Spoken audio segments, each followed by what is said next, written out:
il y a 10 ans, Mmh.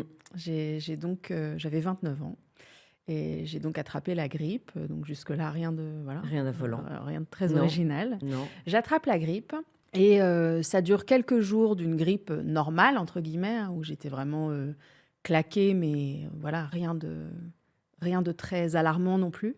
Et cette grippe, au bout de plusieurs jours, s'est vraiment, aggravée d'une manière, très spectaculaire. Donc fièvre, Et beaucoup de oui, fièvre, et tout d'un coup, fièvre, j'avais vraiment des courbatures mmh, absolument paralysantes qui ouais. faisaient que je pouvais à peine me mettre debout.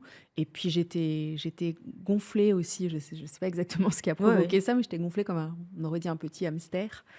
Et cette grippe a entraîné, alors ça je ne le savais pas sur le moment, hein, mais j'ai fait un malaise et j'ai eu une péricardite, donc c'est une inflammation de la membrane qui Mmh. entoure le cœur, Mmh. qui protège le cœur. Sauf que cette inflammation a été tellement violente que ça a créé beaucoup de liquide inflammatoire. Et quand il y a beaucoup de liquide autour du cœur qui se forme, au bout d'un moment, le cœur est comme étouffé. Il est Bah, bien noyé, sûr, en fait. exactement, tu te noies dans le liquide. Et il peut plus se contracter. Mmh. Donc, il ne peut plus éjecter le sang. Et c'est ce qu'on appelle une tamponnade.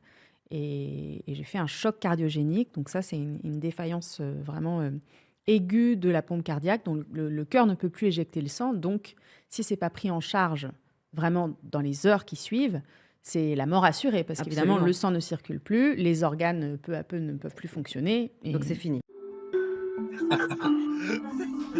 Joli bordel.